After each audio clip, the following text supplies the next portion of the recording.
Hello and welcome back to the channel. I hope you are doing well and I hope your day is filled with happiness and positivity as usual. This is 5 things we learned against Sevilla after we got knocked out 2-1 in the Europa League, starting off with number 1 then.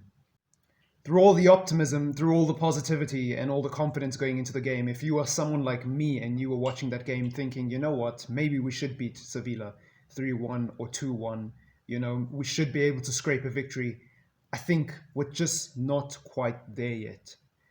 And I think the reason why is not because of any one particular individual. I know a lot of people will go in on Ole Gunnar Solskjaer, and I know there will be a lot of questions of our coaching staff and our management. But for me, it's not about that. We played some beautiful, attractive football, and the reality of the situation is we just didn't take our chances.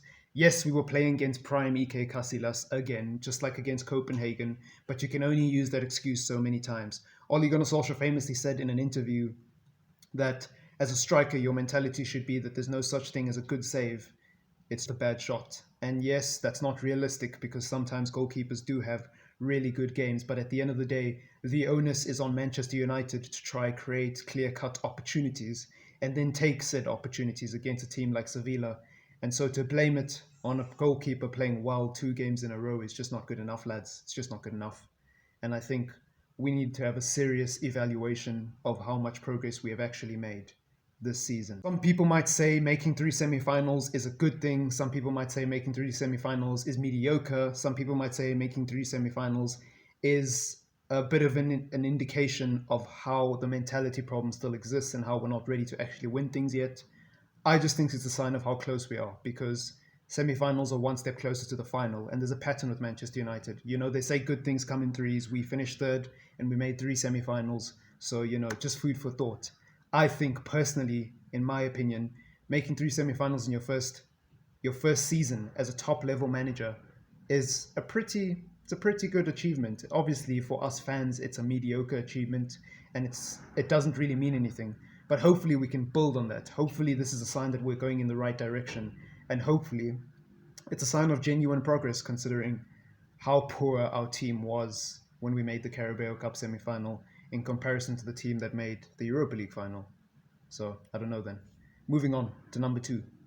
The second thing that we have learned rather about this game against Sevilla is that we can play attractive football and we can play football that is attacking, fast and fluid.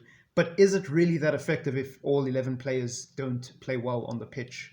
Are we really ready? Are we really consistent enough? And is this team ready to jump up and make that step up to the next level whilst playing attractive football? I'm not really sure. I'm not really convinced, to be honest. I mean, Bruno Fernandes had a beautiful game. Pogba had a beautiful game. Some people think that Fred was playing beautifully as well. Greenwood was a bit meh. He had his moments where he was really good, and then he had his moments where he made some questionable decisions just because of his age.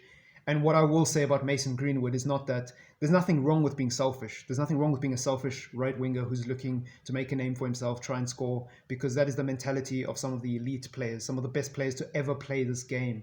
The likes of Cristiano Ronaldo, who have famously been known for being selfish and trying to do everything on themselves. There is nothing wrong with that, but if both our right wingers are trying to do that, and we've got a striker in the middle who also at times is trying to do that, it becomes a problem, because then it looks like we're relying on individual brilliance rather than patterns of play that were worked on in training to break down a team like Sevilla. And I think that is the problem with Manchester United at the moment. It just seems like there isn't enough consistency in the way that we're able to break down teams and take the opportunities, purely because all 11 players on the field are not making the best decisions. They're not playing as well as they could be. Rashford had a bit of an off game yesterday, and our defense, which I'll get to in a moment, had an absolute stinker. So as a result, Sevilla get 2 goals and we only get 1 from a penalty. What does it help playing attractive football if you lost 2-1 in a semi-final to a team that you should really beat, in all honesty? Yes, Sevilla are 19 games unbeaten, well 20 now because they beat us. But they're a Spanish team that finished in the top 4. We're an English side. Well, I'm not from England, obviously, but Manchester United is an English side that finished in the top 4. In 3rd, they should be beating Sevilla by the standards of the Premier League. The third thing that we have learned against the loss against Sevilla, our defense is just not good enough. Yes, for a long time we have known that Lindelof and Maguire have their weaknesses, like having pace in the defensive transition. When other teams are breaking against us, they are extremely vulnerable, but that is not what I'm talking about. I'm talking about Brandon Williams being a right-footed left back who's 19 years old and really needs to have questions asked of him. It's not his fault that Luke Shaw is injured. It's not his fault that we have nothing better. But you have to look at someone like Timothy Fosu-Mensah and say, would he have had a better defensive performance because he's got a bit more of a level head and a lot more experience and is probably more capable of making the right decision and having better positional awareness than a 19-year-old who really is out of his depth. Aaron Wan-Bissaka, I'm not going to sit here and call him overrated, although I did in a tweet yesterday out of a reactionary frustration to the game.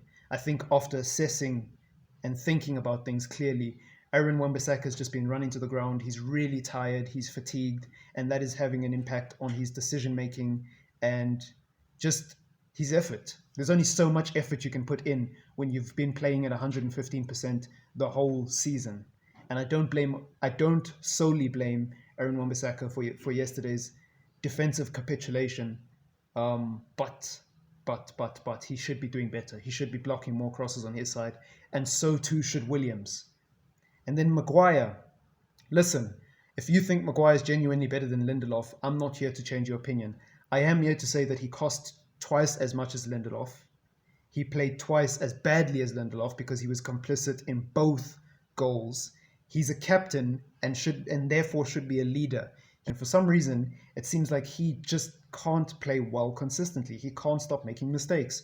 He can't get his positional awareness properly. I mean, against who was it against? Was it against West Ham or was it against Crystal Palace where we conceded a stupid goal because Harry Maguire was marking Aaron Wan-Bissaka instead of an opponent?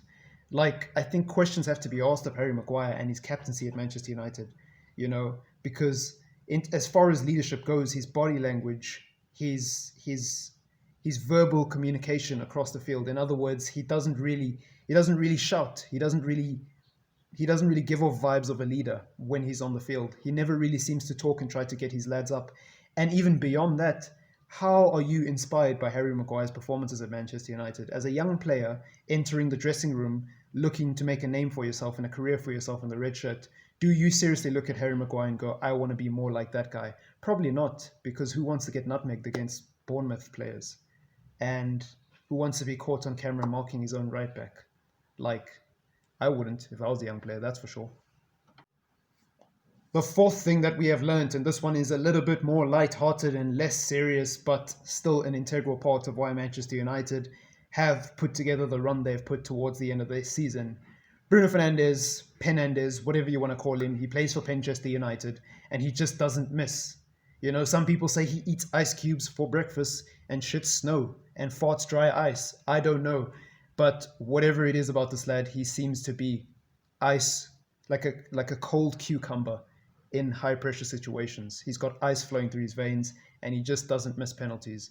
And look, if you think penalties are easy, how many does your favorite player score?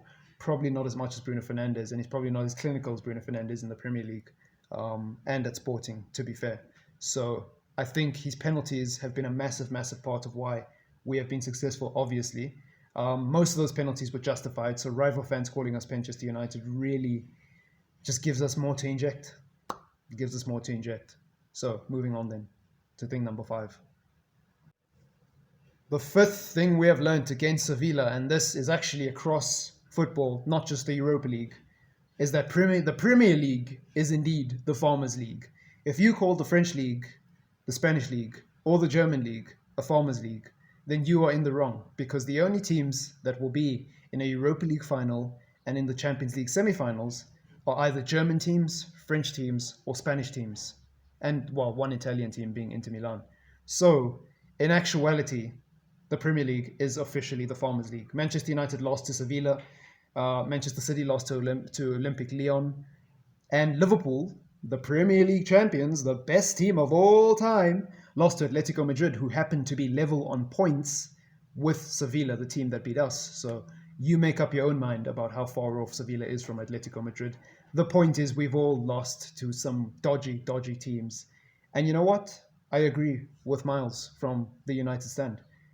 We should never let Manchester City represent us in a Champions League final or represent England in a Champions League quarterfinal, because they are bottlers. 750 million quid to lose to Lyon.